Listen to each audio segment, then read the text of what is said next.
Bienvenidos y bienvenidas a Llegó Merca, el podcast de Agencia Merca, un espacio para conversar sobre comunicación y marketing aplicados a la cultura, las artes y la creatividad. Conduce Nando Costa. En el capítulo de hoy nos acompaña el destacado periodista y gestor cultural René Naranjo. Bienvenidas, bienvenidos a un nuevo capítulo del podcast Llegó Merca de Agencia Merca. Hoy día vamos a estar conversando sobre marketing cultural, sobre marketing aplicado a la cultura, uno de los temas que más nos está llamando la atención y que más nos importa y nos motiva últimamente, que creemos que es muy importante poder abordar. Y para eso, durante las próximas semanas vamos a estar teniendo una serie de invitados e invitadas con quienes vamos a estar conversando sobre sus experiencias y sobre sus propuestas y trabajos en respecto de este tema.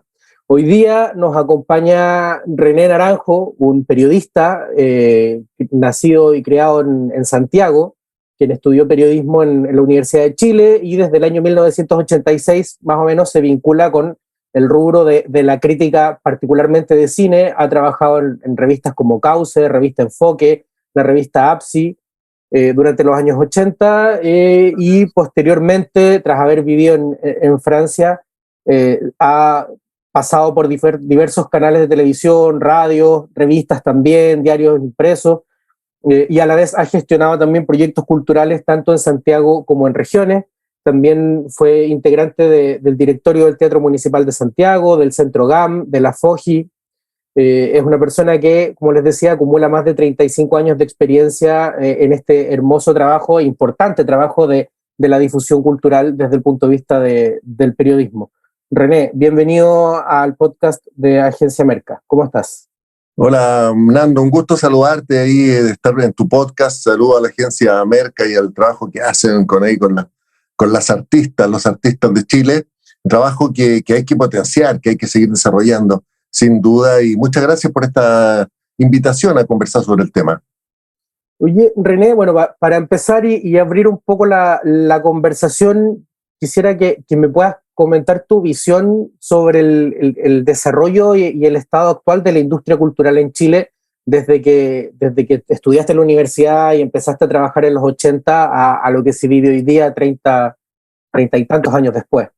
Mira, creo que vivimos en una sociedad que no sabe apreciar bien todo lo que implica la industria creativa, la industria cultural en general, porque la primera distinción que a mí me gusta hacer siempre es que cultura no es sinónimo de arte, ¿cierto? Arte son disciplinas especializadas que requieren un aprendizaje muchas veces de años o décadas o de toda la vida incluso, para ser ejecutadas, y la cultura es la creación social en la que participamos todas y todos, digamos. O sea, es lo que vivimos cada día, la relación entre las personas en cultura, la forma en que nos relacionamos, los temas que conversamos, de lo que no conversamos, de todo eso está hecha la cultura. Y creo que eso no se mira bien, primero porque se tiende a encasillar a la cultura solamente como la disciplina artística, lo que, como ya te digo, me parece un error, y luego no se percibe que en lo cultural, en el sentido amplio,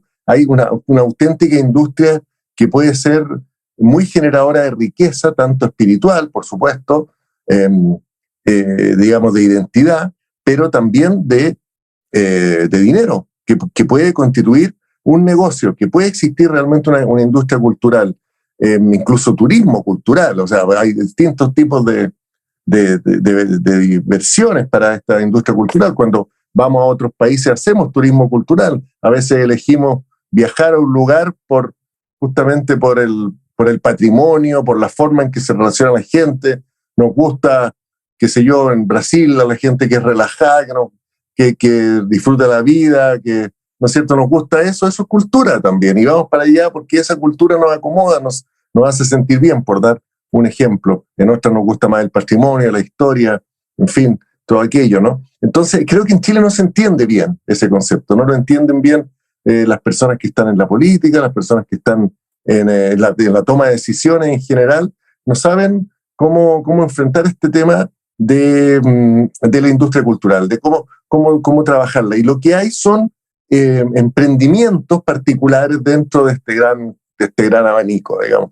Y ahí te puedo citar, no sé, a Fábula, por ejemplo, la empresa de los hermanos Larraín, que ha destacado absolutamente en el mundo audiovisual, incluso obteniendo el premio Oscar, Teatro a Mil, ¿no es cierto?, la fundación de Carmen Romero, que ya ha cumplido 30 años, ha convocado 12 millones de espectadores y entiende bien, sin duda, lo que es la industria cultural. Las grandes empresas que producen conciertos, como la productora Bizarro, ¿no?, que convocan multitudes en sus grandes conciertos en el Estadio Nacional.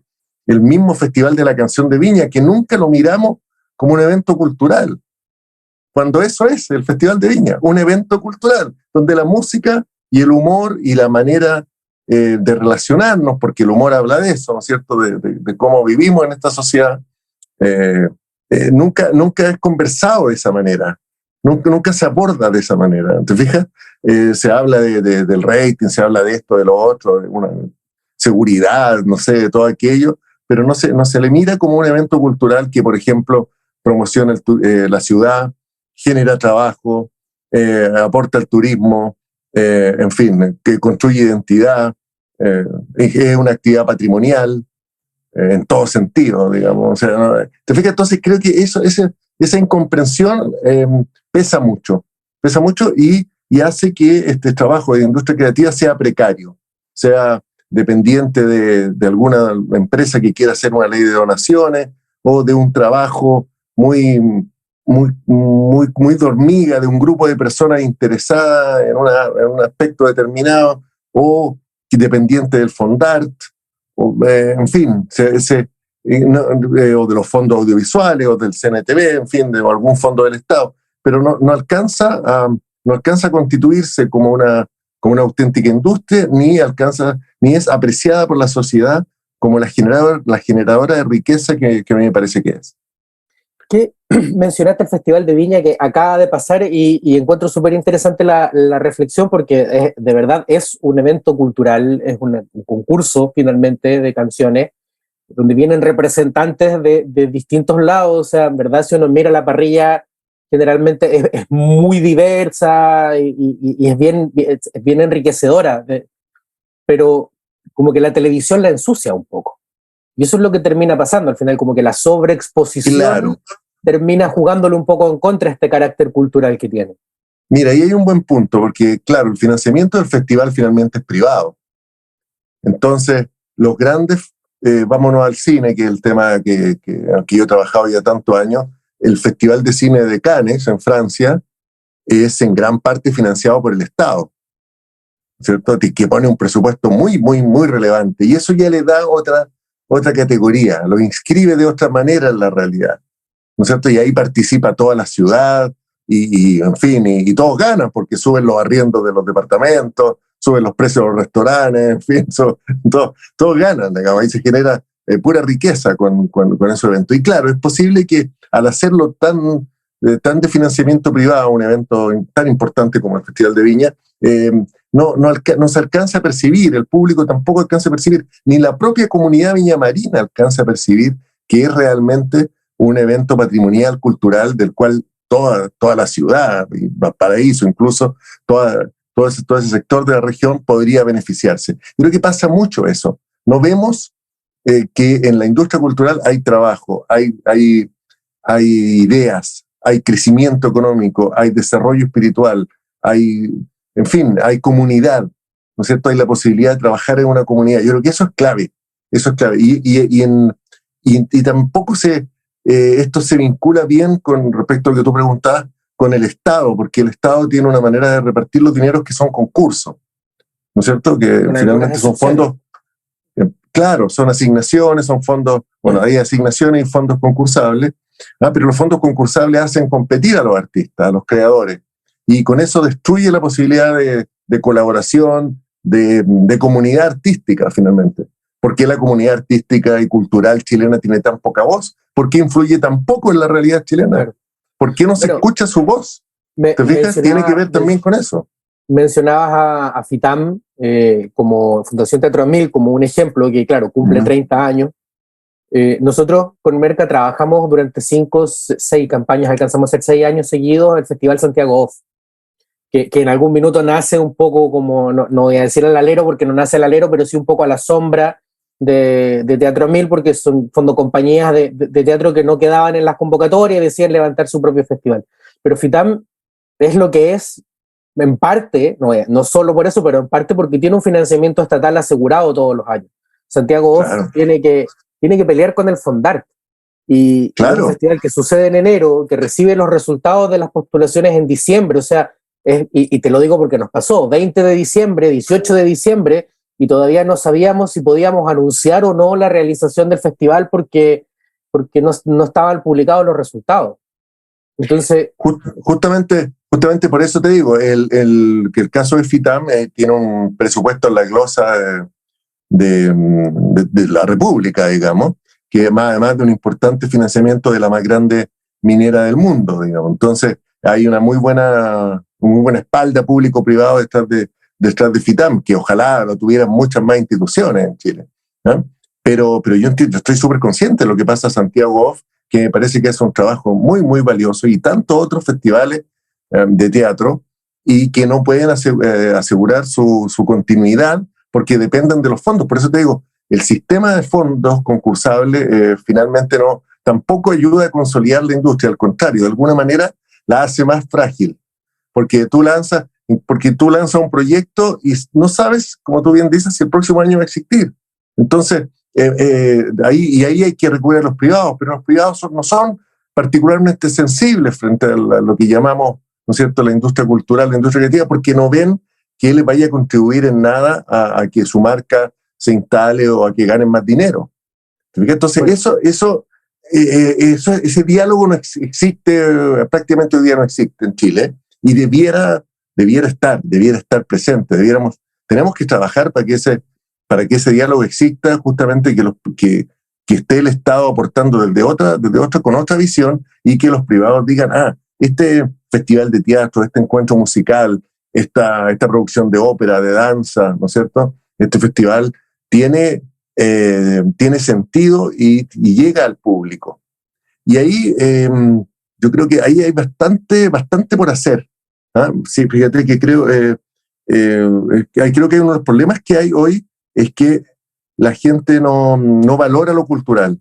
Y ahí yo he pensado bastante, y ahí me escapo un poco de la pregunta, pero he reflexionado mucho sobre el tema de los espectáculos gratuitos, ¿no?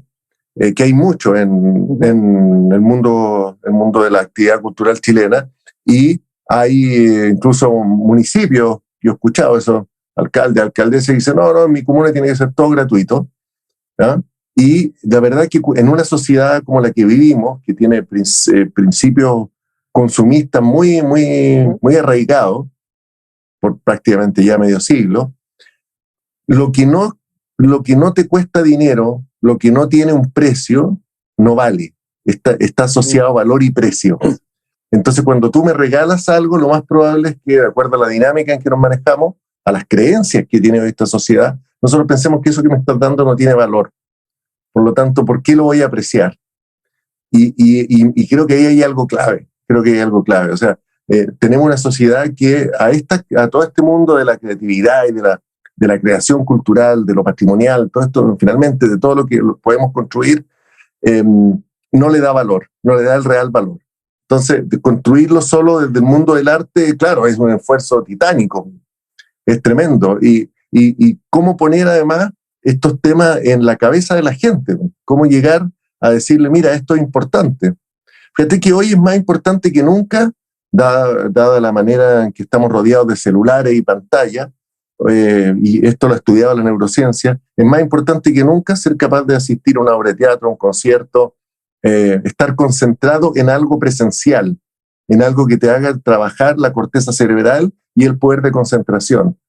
Eso debería estar, pero súper destacado hoy. Te fijas que en realidad ir a un espectáculo te hace bien, le hace bien al funcionamiento de tu cerebro, le hace bien a tu vida, y ese es un gran valor, ¿no es cierto? Pero eso tampoco está, ¿no es cierto?, en este mundo que vivimos de interacciones solo de pantalla que miramos 2 segundos, 3 segundos, nos aburrimos, este mundo ansioso. cada vez nos cuesta más concentrarnos, pero concentrarnos es clave para la vida humana, para el trabajo, para el afecto, para todo, digamos, para preparar un plato de comida, digamos, para cualquier actividad, concentrarse es esencial. Bueno, y el arte y la creación y toda actividad artística te ayuda a concentrarte, te hace concentrarte en algo que te va a servir, que te va a hacer mejor. La fiesta, hemos perdido la fiesta, la cultura es la fiesta. La cultura es la fiesta, todo el rito cultural, todo nace de la fiesta, de la tirana o de la fiesta costumbrista de aquí o el mismo festival de Viña, todo el carnaval, todo. Hemos perdido la fiesta, la desconfianza, en fin, todos esos factores conspiran contra una mejor apreciación de la actividad cultural en nuestra sociedad.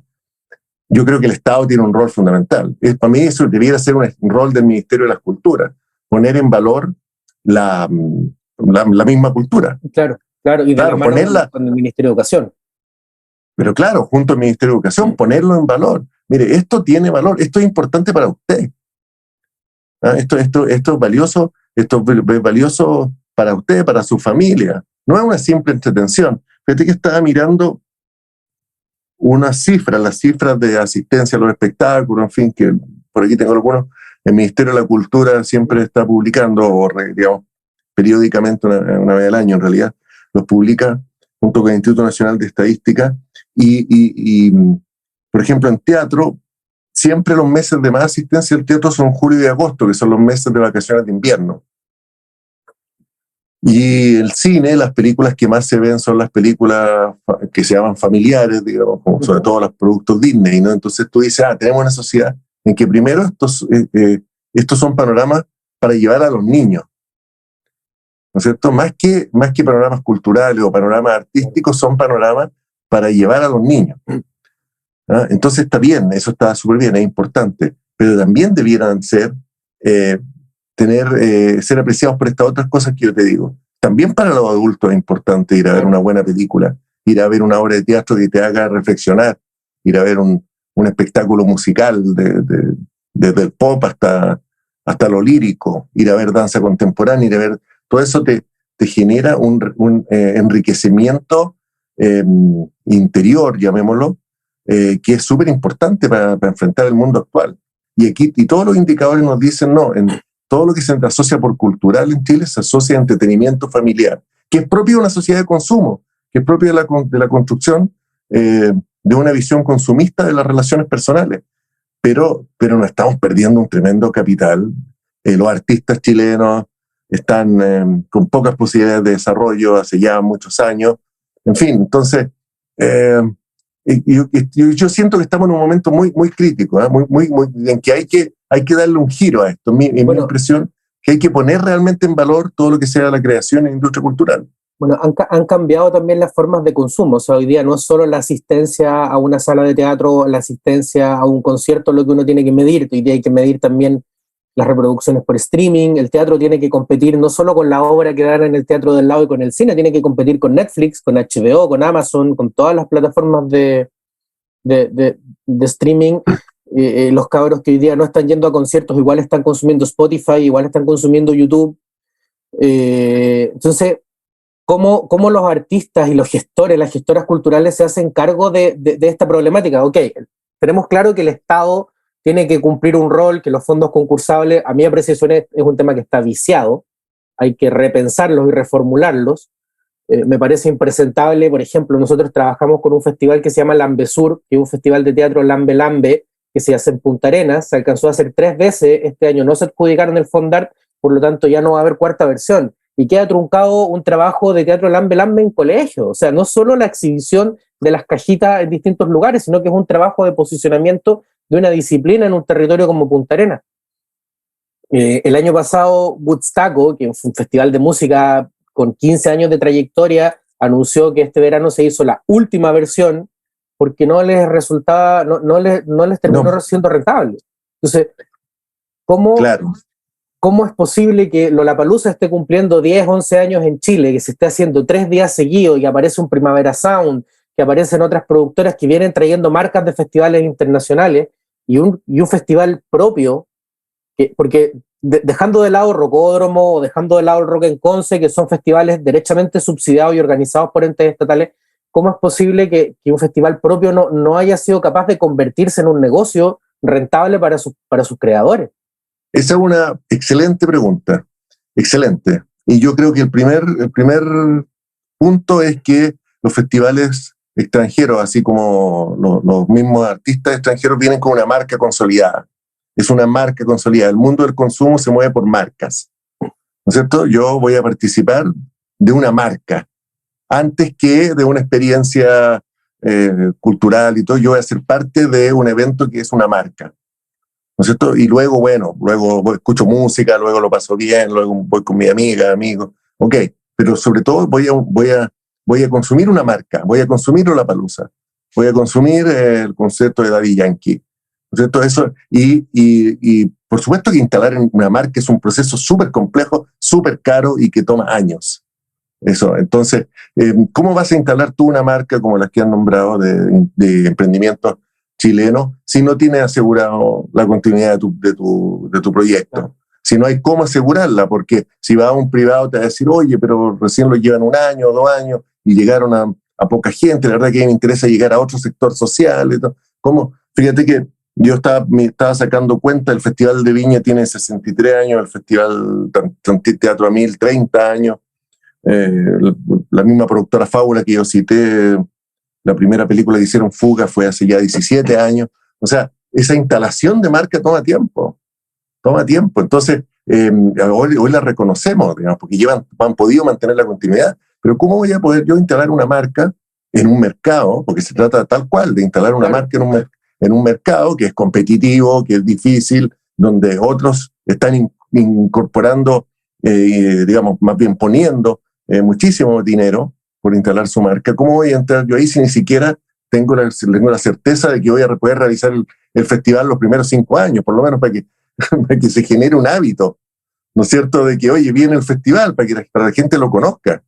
Entonces, esos financiamientos son fundamentales y ahí yo creo que el Estado debiera jugar un rol mucho más decisivo.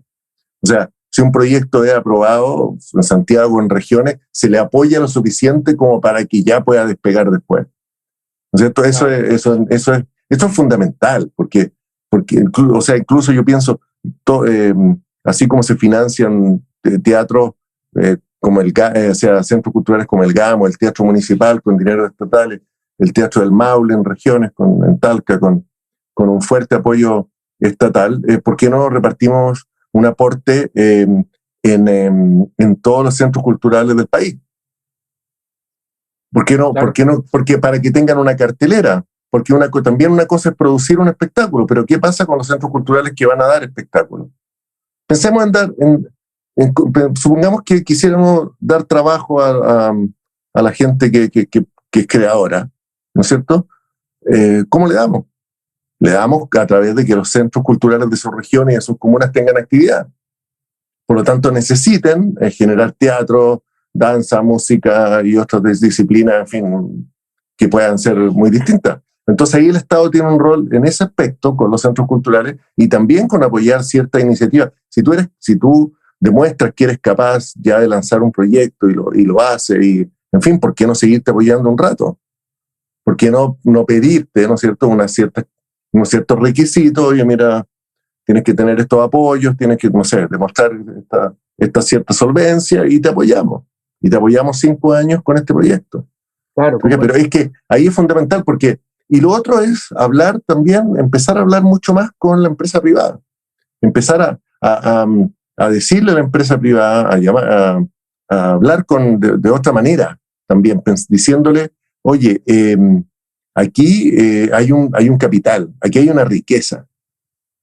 Aquí hay una riqueza que es enorme. Fíjate que en un estudio de la Católica, que salió publicado hace poco, que se hizo el año pasado sobre Teatro a 1000, que decía que cuando va Teatro a 1000 a lugares públicos, va a los espectáculos de Teatro a 1000 a lugares públicos, le hicieron una encuesta muy larga, pero entre otras cosas, encuestan a los dueños de locales, a los comerciantes, digamos, cerca de los lugares donde se realizaron los espectáculos.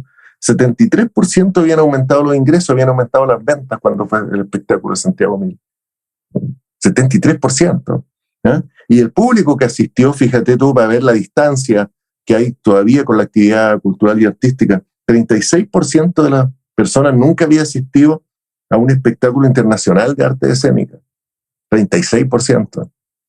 O sea, ahí también tú dices, bueno, pero ¿qué está pasando en las comunas? Pues lo que te decía, cómo el centro cultural o el teatro de la ciudad no puede ofrecer un espectáculo y que pueda ir la gente. Entonces son falencias que por mi lado, por mi juicio, van por eso. Que los centros culturales y teatros tengan una cartelera, la posibilidad de una cartelera permanente, que dé trabajo a los artistas de la comuna y de la región, prioritariamente también a otros nacionales e internacionales, y que apoye a emprendimientos que se demuestren serios, que se muestren, digamos, capaces de sostenerse en el tiempo. Nosotros durante un par de años, junto a Max Segers, el músico, organizamos un proyecto que se llamó Gira Pueblos. Bueno, todavía existe, quedó como una fundación cultural, de hecho, ya, que consistía en llevar música. La primera gira Pueblo fue el Max recorriendo teatros municipales de comunas pequeñas en O'Higgins y el Maule, en esas dos regiones. Chépica, Pichidegua, Nancagua, Riquinoa, Lolol, Linares. Creo que Linares fue como la más grande de todas. Y lo que rescatamos de ese proyecto, que después lo repetimos 3 años, llevamos otros artistas, digamos, la Pascual y la Vaca, el Nano Stern, el Manuel García, Vicente Cifuentes, a los Inti Illimani históricos, era que son teatros municipales con capacidad para 200, 300 personas que no tienen implementación técnica y en municipios donde el presupuesto de cultura son, no sé, 3 millones de pesos para el año entero. Entonces, así es. Llevar el show, no sé, yo que trabajé con Nano Stern, te puedo decir, el show de Nano Stern tiene un valor, más la ficha técnica que necesita, más todos los requerimientos de traslado y todo, o sea, es inviable. Tienes que cobrarle 30 lucas a la gente para que entre a un teatro de 200 personas. En una comuna donde las personas no tienen el poder adquisitivo, y si lo tienen no se van a gastar 20 lucas para ir a ver un concierto del teatro. Entonces al final son espacios que terminan siendo usados para la fiesta de fin de año de los funcionarios municipales, para la licenciatura de los liceos. Por supuesto, que terminan teniendo un uso municipal, digamos, no necesariamente ligado a la actividad artística, porque la creación artística y la producción, la presentación de espectáculos de calidad cuesta dinero. Y ahí está el otro tema, la gente también tiene que acostumbrarse a pagar, porque tú dices, claro, la gente no iba a pagar 30.000 pesos, pero en Santiago los paga y en otras ciudades los paga. Claro. Y paga mucho más. Entonces hay otro tema que creo que se mira poco, que tiene que ver quizás con la marca, ¿no? Con la marca personal. Finalmente la gente está dispuesta a pagar 10 veces eso por ver a un cantante, a un grupo, a una cantante que le guste, que le emocione, que le llegue. Y yo creo que eso tampoco lo hemos trabajado bien en Chile. O sea, esto pasa por la emoción. Todo lo que estamos hablando pasa por la emoción. La gente cuando va a un espectáculo en vivo, lo único que quiere es emocionarse. Por eso va, digamos, lo que hablábamos, y lo que hablamos de las pantallas, la diferencia entre ver una pantalla y ver a alguien en vivo es que tú en vivo estás experimentando una cercanía afectiva que evidentemente está ligada a la emoción. Y a entrar en un mundo, en el mundo del artista, como tú lo explicas acá. ¿Cómo creamos eso? Yo siento, por ejemplo, me pasa con el teatro, que voy al teatro, veo la obra y siento que no están pensadas demasiado para el público. Siento que están pensadas más bien para las inquietudes, todas respetables, por supuesto, del grupo de teatro, pero que no están pensadas necesariamente para llegar al público de una manera emotiva. ¿Me entiendes? Como para que el público, o que conecte con el público. Finalmente todo esto es conexión, todo esto es comunicación, es emoción. Entonces, ¿cómo yo trabajo eso? ¿Cómo lo genero? Yo te diría que no es solo en el teatro. Yo creo que es algo que se puede hacer extensivo al cine, incluso por algo existe esa caricatura de que en el cine chileno, si no habla de la dictadura, en realidad las películas son malas. Eso es como es falso. Como una caricatura. Es falso, claro, pero cualquiera que se atreva a hacer una película con un tono un poquito distinto, inmediatamente lo van a tildar de vendido o algo así. En la música pasa lo mismo también. Hay un montón de... Nosotros me toca lidiar con músicos cuando llegan a la oficina. ¿Y cómo te diferencias tú de otros cantautores? esto me lo han dicho literal, es que yo canto bien. Claro.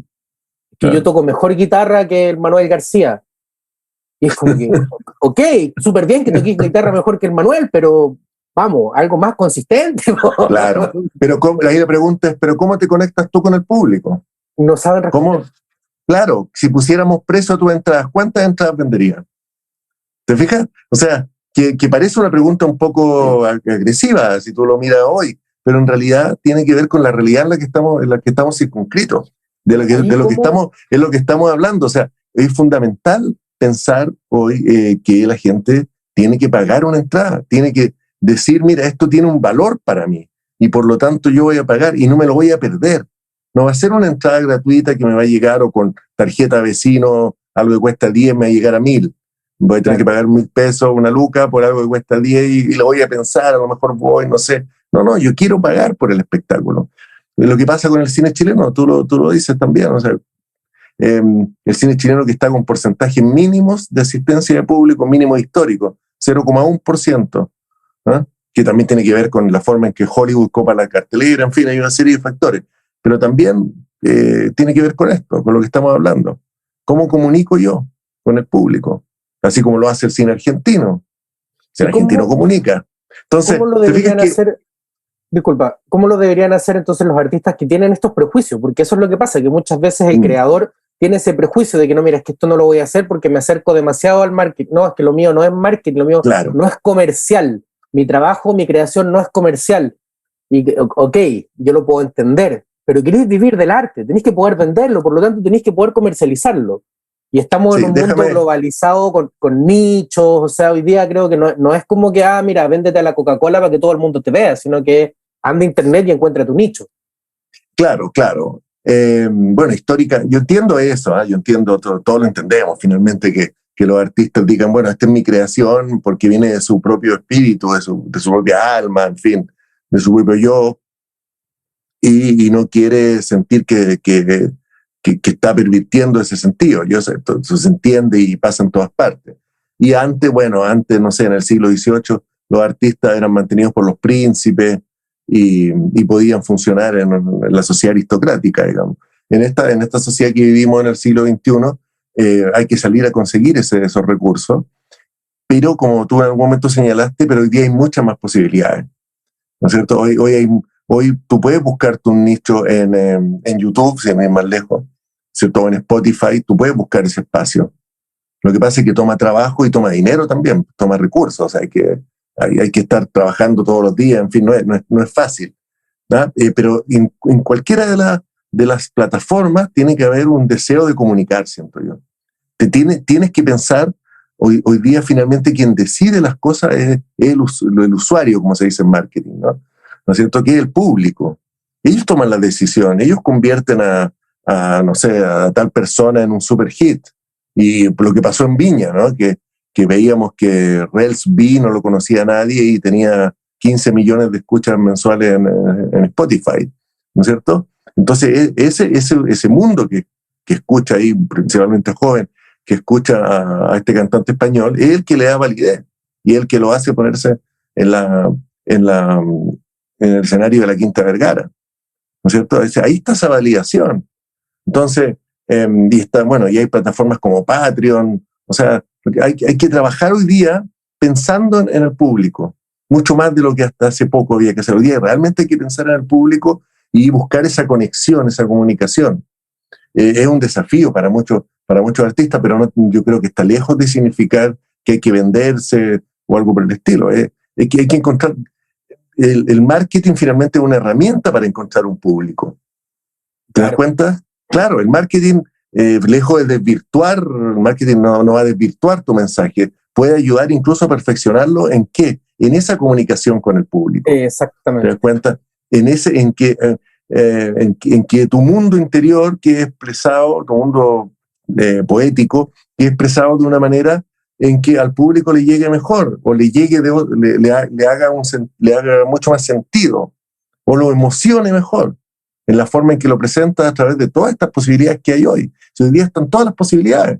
Nunca hubo tantas posibilidades de difusión y de comunicación y de llegar a la gente y de ganar plata. Entonces, es cierto que es un momento complejo, pero para puntualmente para las y los artistas es un súper buen momento entendido como tal, digamos, en ese aspecto. Y ahí yo creo que el marketing tiene un rol que jugar. Y ahí entra este tema que hablábamos, la marca. Yo quiero enfatizar lo de la marca personal. El otro día leí un libro que habla de mostrar el trabajo. Decía, la manera de instalarte en redes y en el mundo digital es mostrando tu trabajo. Muéstrate, de hecho el libro se llama así, Show Your Work. Muestra tu trabajo. Preséntate, muestra con lo que haces, muestra lo que construye tu relato. Finalmente, construir una marca es construir un relato. ¿Quién soy yo? ¿Qué hago yo? ¿Cómo me instalo? ¿Qué es lo que te quiero decir? ¿No es cierto? Claro. Y te muestro mis trabajos de a poco, imperfecto, cómo me salió, lo que sea. Mira, compuse esta canción, voy en la mitad de esta canción. ¿Te gusta? Le das autoridad al público. Claro. Porque le empiezas a preguntar, ¿no es cierto? Y el público te puede decir, oye, ¿sabes que no me gustó mucho? Y se genera un conflicto y tienes que resolverlo. Y dice, mira, cambié estas notas o cambié esta frase. Pero mostrar esa recomendación yo sí la tomo y creo que es clave para instalar hoy una marca personal es mostrar tu trabajo. ¿Quién eres tú y qué haces? Claro, están abiertas todas las ventanas digitales hoy día para mostrar el trabajo. Las audiencias hoy día quieren una relación horizontal con los creadores, no quieren la relación vertical que había antes en la industria. Y si uno se pone a analizar la industria, la gran industria anteriormente, finalmente es lo mismo, es un equipo de gente, cabezas que tienen el marketing pensado y van diseñando una marca y la van instalando. O sea, creo que lo más paradójico de esto son los Sex Pistols. La historia de los Sex Pistols, o sea, los Sex Pistols, que son una banda emblemática del punk, que es un movimiento antisistema, contestatario, son una invención de Malcolm McLaren, que fue su manager. Él lee lo que está pasando a nivel social y dice, ok, con esto lo vamos a... O sea, Sid Vicious, sin ir más lejos, Sid Vicious, el bajista, era un músico al que le desenchufaban el amplificador arriba del escenario, porque tocaba tan mal que echaba a perder los shows, pero tenía una estética, una impronta que te construyó todo el imaginario alrededor de la banda. Pero claro, ¿qué hizo Brian Epstein con los Beatles?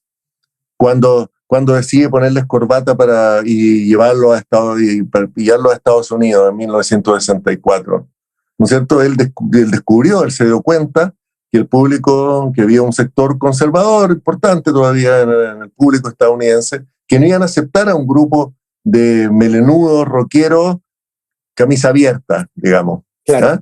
Se dio cuenta que tenía que hacer una mezcla muy particular y por eso hasta el día me llama la atención cuando los Beatles son tan educados en esa época, ¿no es cierto? Y cantan estas canciones rockeras subversivas, digamos, revolucionarias en su momento, pero con corbata, súper arreglado, ¿no es cierto? Después hace una reverencia. Claro, ¿no es cierto?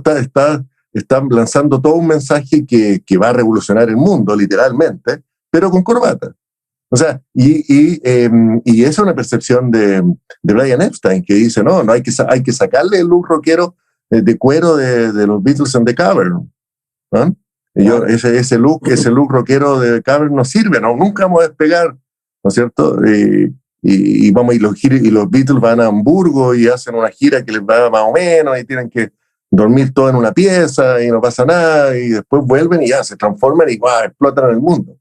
¿No es cierto? Entonces, fíjate, finalmente, el marketing es esa herramienta y esa manera de leer el contexto, que es fundamental, ese comprender en qué sociedad vivimos. Hoy vivimos en una sociedad consumista donde la marca personal es fundamental y donde tu relato es lo más interesante que puedes presentar en redes sociales y en todo lo que es la comunicación digital. Tu propio relato, tu propia historia. Todo esto pasa finalmente por el storytelling. Cuenta tu historia, muestra tus trabajos, ¿no es cierto? Dime quién eres, cuál es. En ese sentido, está todo abierto, digamos. Lo que pasa es que, claro, no es llegar y hacerlo, la gente dice, bueno, ¿cómo lo hago? Bueno, claro, ahí entran las agencias de marketing, los consultores, ahí hay que armar un equipo, digamos, ¿no? Por supuesto, porque el artista no tiene por qué saberlo todo, ni nada de eso, yo entiendo, por supuesto. ¿Ah? Y también, como te digo, entender que yo quiero ese mensaje, este es el mejor momento para hacer eso. Nunca hubo tantas posibilidades de difusión. Me acuerdo cuando hacíamos la revista de Cine Enfoque en los años 80 que tú nombraste al principio, de 1986, 87, en dictadura. No había otra opción más que imprimir la revista.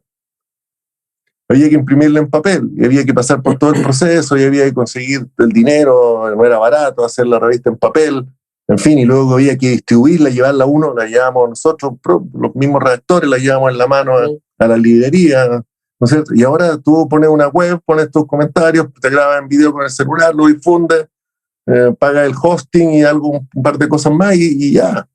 ¿Te fijas, no? Entonces, hay que aprovechar eso, hay que aprovechar esta plataforma con esos conceptos, siento yo, ¿no es cierto? Tu marca, construir tu marca a partir de tu relato, a partir de tu storytelling. ¿No es cierto? ¿Quién eres tú? ¿Qué vas a contar? ¿Por dónde va a ir tu mensaje? ¿Qué quieres decir? ¿Cómo viene tu creación? ¿Cuáles son tus raíces? ¿Cuáles son tus sueños? Ahí se genera eso a nivel individual. Lo que hablábamos antes un poco era más a nivel del rol del Estado y de cómo financiar proyectos más grandes, digamos. A nivel individual o a nivel colectivo podemos hablar no solo de marca personal, sino que de la marca cultural en sí misma. O sea, como desde un festival a una banda o un músico solista o una compañía de teatro o un actor, una actriz, claro, una productora audiovisual. Finalmente el concepto de muestra tu trabajo y articula tu relato sirve para todo, funciona para todas estas instituciones. Las instituciones también tienen que hacerlo. Sí. El Teatro Municipal de Santiago tiene que volver a poner en valor lo que hace. La ópera, los conciertos sinfónicos y el ballet. Y el ballet clásico en su mayoría, porque hay un nuevo público, porque después de la pandemia la gente le tomó desconfianza a ir a muchos lugares, ¿no es cierto? Y tienen nuevos públicos a los cuales tienes que volver a reencantar. Bueno, todo eso se hace con justamente elaborando un relato. Exactamente, y hay algo que es súper importante también, que muchas veces los artistas, los gestores, los dueños de estas marcas culturales no lo tienen muy claro, que es que en esta intención o esta necesidad de conectar con la audiencia hay una ventaja superlativa frente a una marca comercial. O sea, yo le voy a creer a aquellos artistas, a aquellas marcas culturales que yo sigo, porque hay una conexión emocional, ideológica, si se quiere decir también, que no la voy a tener con McDonald's, ni con Coca-Cola, ni con Samsung, ni con Audiomúsica, porque yo sé que ellos me están tratando de vender algo y es un producto súper reemplazable. Ese punto, lo que acaba de decir Nando, es fundamental, porque la gente cuando se entra a las redes, lo que más busca justamente es relación con otras personas. Lo que la gente busca, relacionarse con gente, las personas con personas. Y ese es el gran problema de las marcas, que las marcas son frías. Claro. Algunas pueden parecernos más indispensables que otras, pero son frías. Una marca no te va a hablar, digamos, el computador o la bebida, digamos. O si te habla, tú no le vas a dar la misma importancia que hablar con una persona que, por ejemplo, te dice, mira, me gusta esta zapatilla o me gusta esta obra de teatro. ¿Te fijas? Todo eso falta por desarrollar. O sea, mira, vine a ver este concierto sinfónico y me encantó y lo disfruté. En fin, darle valor. Si eso es fundamental, es darle valor. Y ahí tenemos que participar todos, digamos. Y ahí el Estado tiene una voz también desde el Ministerio, ¿no es cierto? Desde la propia presidencia, tiene una responsabilidad, sin duda, muy, muy, muy importante. Hay tantas iniciativas, fíjate, estas que en países como Francia y Alemania, creo que España lo adoptó también ahora, en que se le da a la gente, a los jóvenes, cuando cumplen 18 años, un bono cultura que llega hasta los 400 euros, o sea, casi los 400.000 pesos, pero que solo se puede gastar en actividades artísticas y culturales, digamos. O sea, solo vale para pagar la entrada en un teatro, en un cine, en una exposición, en una librería, digamos, ese tipo de actividades. Y con eso yo siento que es crítico porque no se puede dejar pasar más tiempo.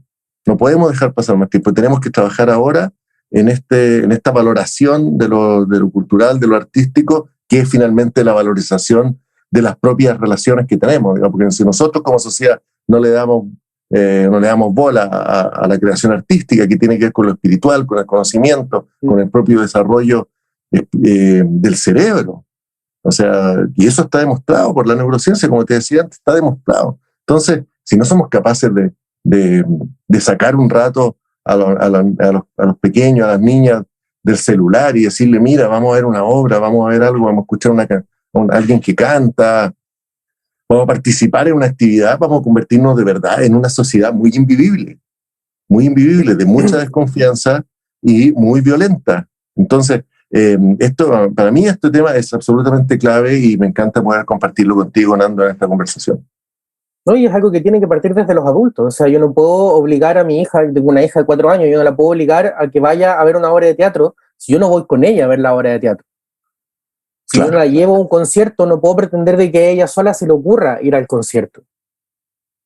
Claro.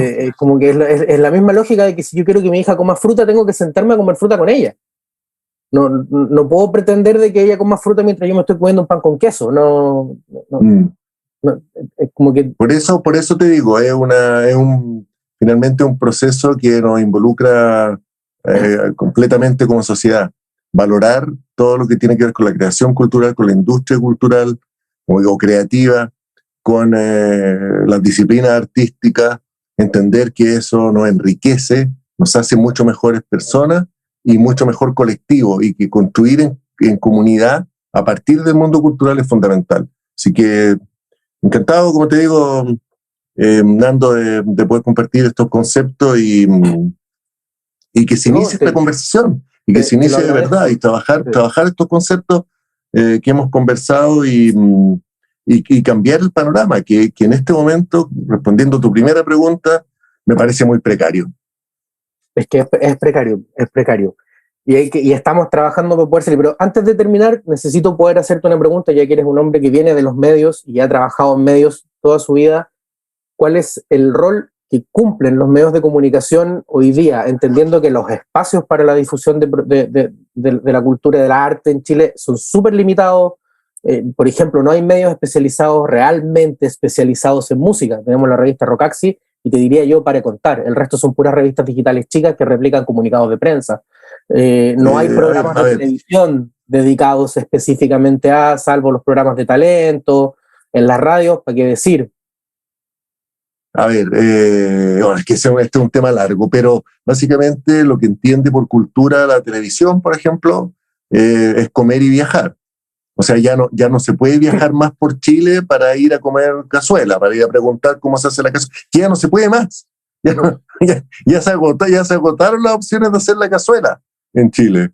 ¿Ah? Y tú ves que los programas siguen viajando por Chile para mostrar lo mismo que se viene mostrando desde los años 80. O sea, llevamos 40 años en esto, 40 años, ¿ah? Desde que empezó la franja cultural. Y los viajes, pues ya no queda país del mundo donde ir.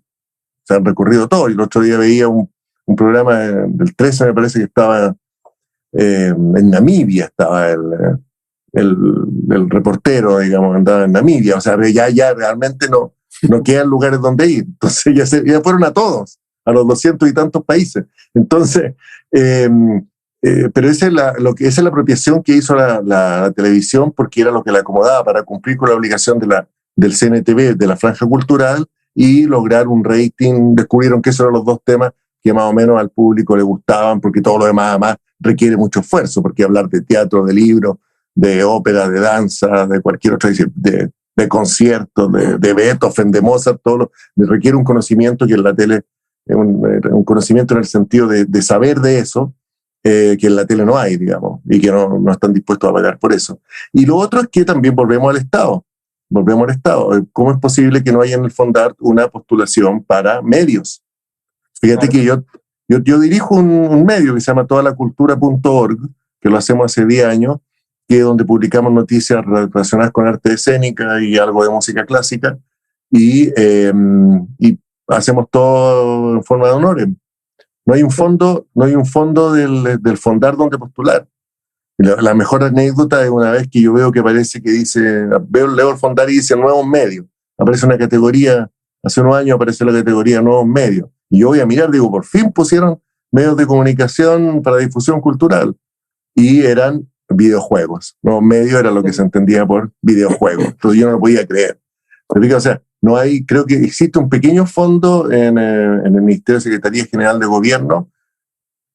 No recuerdo bien el monto, pero creo que $1,500,000 de pesos al año. Es algo así. Al año, para financiar un medio de comunicación digital. Pero, ojo y entonces se piensa, te fijas que se piensa desde el mismo Estado, se piensa que todo esto es gratis, que aquí toda la gente trabaja gratis, que aquí esto no vale la pena invertir aquí. ¿Te fijas?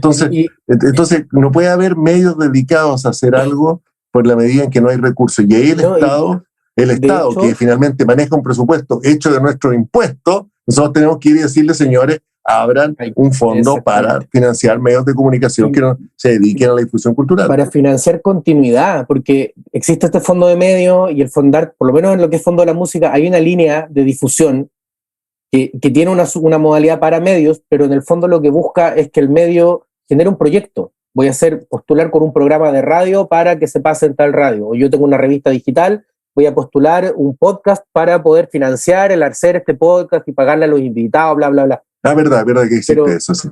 Pero no hay continuidad con eso. O sea, finalmente yo me gano el fondo, puedo ejecutar mi programa, y lo hago en 2 o 3 meses y se me acabó la plata y el resto del año el medio queda tirado.